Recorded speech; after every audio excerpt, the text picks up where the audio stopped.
kittens. Kittens typically get adopted very quickly, but for some reason, Puffin has remained. He's about 5 to 6 months old now, and one of the factors that can always lead to a cat having a longer stay is actually their coloring. Black animals in general have a harder time getting adopted because they have less things that make them stand out to the public when they're looking at animals. Also, there's just typically a lot more of them.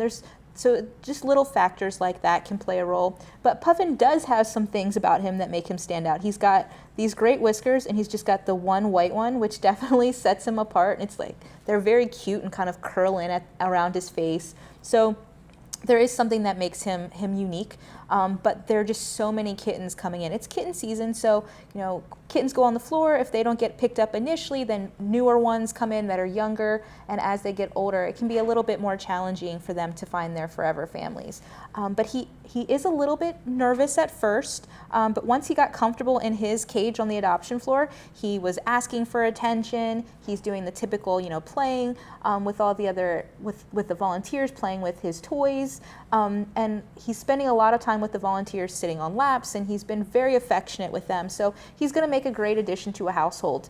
He should be fine with the other cats. So there's a lot of great things about Puffin if you're looking beyond the fact that he's just an older kitten at this point. So Puffin had an upper respiratory infection, or what we call a URI. Is that common among shelter cats? Actually, it's very common. So there's a lot of factors at play. Number one, there's a lot of cats in this environment. So just more cats means more potential illness.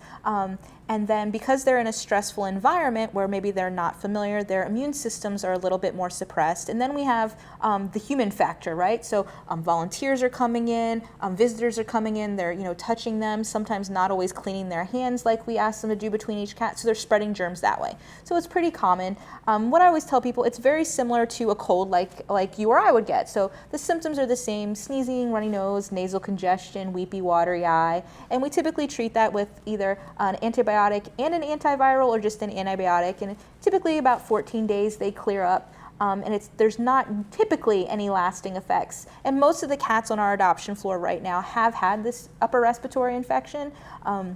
We just always encourage people who are adopting cats that have existing cats to do about a 10-day quarantine with their new animal to prevent spreading any of those germs to their existing pet once they get home. If you're interested in meeting with Puffin, we do encourage you to make that appointment. Again, that's by going to our booking website, which is visitfcac.as.me. Those appointments are typically 50 minutes long, so you get an opportunity to meet with as many of the animals as you'd like to, look around during that 50-minute window. But we would like you to make an appointment